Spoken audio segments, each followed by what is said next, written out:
বসুন্ধরা সহ তারপরে আপনার এসালোম 10টা গ্রুপের ব্যাপারে মনে হয় মামলা করবে সরকারের পক্ষ থেকে।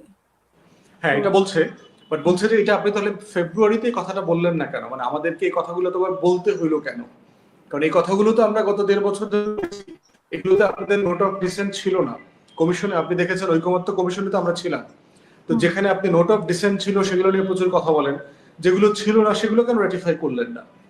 গণভোট অধ্যাদেশকে দেখবেন কন্টিনিউয়াসলি বিএনপি ছোট করে, আন্ডারমাইন করবার চেষ্টা করে।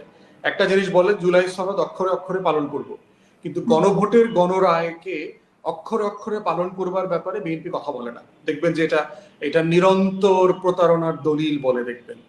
তারপরে বলছে যে আমরা নির্বাচন হয়তো দিবে না ইউনূস সরকার, তাই সবকিছুতে হ্যাঁ হ্যাঁ বলেছি। অথচ গণভোট দেবার প্রস্তাবনাটা সালাউদ্দিন ভাই, আমি নিজে কমিশনের মিটিংয়ে ছিলাম, ওনাদের প্রস্তাবনার ভিত্তিতে এই গণভোটের সিদ্ধান্ত হয়েছে। আপনার মনে থাকার গণভোট যে অধ্যাদেশ, প্রশ্নটা কি হবে নভেম্বরের গত বছরে যেটা 15 তারিখে দেওয়া হয়েছে, বিএনপির পক্ষ থেকে কখনো এটা প্রতিবাদ করা হয়নি, কখনো বলা হয়নি যে এই প্রশ্নগুলোর সাথে আমি একমত না। কিন্তু এখন বিএনপি প্রত্যেক দিন এগুলোকে আন্ডারমাইন করে, ছোট করে, হেয় করে। এগুলো অবশ্যই আমাদেরকে হতাশ করতেছে।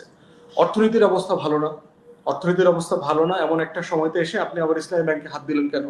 এই ব্যাংকটা তো মানে একটা কুয়ের মধ্য দিয়ে আপনার ক্ষতিগ্রস্ত হয়ে গেছে, এখান থেকে বিলিয়নস অফ ডলার পাচার হয়ে গেছে। এই ব্যাংকটা গত 1.5 বছরে মোটামুটি ঘুরে দাঁড়িয়েছে। তাকে আপনি এখানে হাত দিয়ে এসালমকে ঢুকানোর চেষ্টা করলেন, ব্যাংকটা আবার কলাপস করেছে। প্রায় 15-16 হাজার কোটি টাকা বাংলাদেশ ব্যাংকে সাপোর্ট দিতে হয়েছে। এই যে গত 5 মাসে ফাইন্যান্সিয়াল ইন্ডাস্ট্রির যে অ্যানোমালি, আপনার মনে আছে এনবিআর রিফর্ম করবার ব্যাপারে আমরা সবাই একমত হয়েছি, অর্ডিন্যান্স ছিল, তো তখন দেখা গেল যে এনবিআর এর কর্মকর্তারা মিছিল মিটিং শুরু করে দিয়েছে, তো সেইটা তারা র্যাটিফাই করে নাই। তো এইগুলোর রেজাল্ট কি হয়েছে দেখেন, আমাদের অর্থমন্ত্রী, আমাদের ব্যাংকের গভর্নরের অ্যাপয়েন্টমেন্ট দেখেন, আর একটা ব্যাড চয়েস, একটা ভেরি ইনকম্পিটেন্ট লোককে আপনার এখানে একটা প্রসেস, একটা আনরুলি প্রসেসের মধ্য দিয়ে তাকে অ্যাপয়েন্ট করা হয়েছে। তো এখন আইএমএফ এর কাছে যখন গেল, আওয়ামী লীগের আমলের আপনার $4.5 বিলিয়ন যে কিস্তি ছিল, আইএমএফ তো আপনাকে ফেরত দিয়ে দিয়েছে। কেন? কারণ আইএমএফ জানে যে আপনি কন্টিনিউয়াসলি রিফর্মের বিপক্ষে অবস্থান নিচ্ছেন। আমাদের ফাইন্যান্সিয়াল ইন্ডাস্ট্রিতে, আমাদের ব্যাংকিং ইন্ডাস্ট্রিতে যে রিফর্মগুলো লং ওভারডিউ ছিল, যেটা অন্তর্বর্তীকালীন সরকার করেছে, সেখান থেকে আপনারা সরে এসেছেন। এবং একই সমস্যার কারণে যেটা হচ্ছে, ইউনূস সরকারের সময় কিন্তু ওই $4.7 বিলিয়ন কে বাড়ায় $5.5 বিলিয়ন করা হয়েছিল।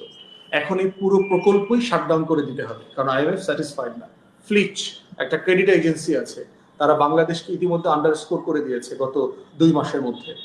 এরপরে হচ্ছে আমাদের অর্থমন্ত্রীকে চায়না ভালো চোখে দেখে না, তাকে তাইওয়ান ম্যান বলে। কারণ আগের আমলে বিএনপি সরকারের সময় চায়নার যে ওয়ান চায়না পলিসি ছিল, যেটা বিএনপির পলিসি ছিল, সেখান থেকে বের হয়ে এসে তাইওয়ানকে স্বীকৃতি দেওয়ার একটা আমেরিকার খপ্পরে তখন তারা পড়েছিলেন।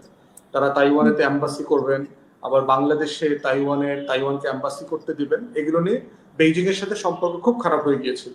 তো সেইখানে আপনার এখন এরকম একজন অর্থমন্ত্রী, যাকে গত টার্মেই অব্যাহতি দিতে হয়েছিল বাণিজ্য মন্ত্রণালয় থেকে, সে যখন অর্থমন্ত্রী, তখন তার সাথে কিন্তু চায়নার সম্পর্ক ভালো না। তাকে সামনে রেখে চায়না আপনাকে সাহায্য করবে না। এগুলো একটা চ্যালেঞ্জিং জায়গার মধ্যে বিএনপি পড়ে গেছে, যে একটা হচ্ছে রিফর্ম, আর একটা হচ্ছে লোক সিলেকশন, আপনি কাদেরকে দিয়ে ক্যাবিনেট পরিচালনা করছেন। এই জন্য দেখবেন চায়নাতে আমাদের ভূরাজনৈতিক বিজয় হয়েছে, কিন্তু অর্থনৈতিকভাবে যে প্রত্যাশা ছিল সেটা কিন্তু পূরণ হয়নি। অতএব এইটা হচ্ছে সরকারের 5 মাসে ধরেন মিক্সড, আইন শৃঙ্খলা পরিস্থিতির অবস্থা ভালো না, একদমই সন্তোষজনক না।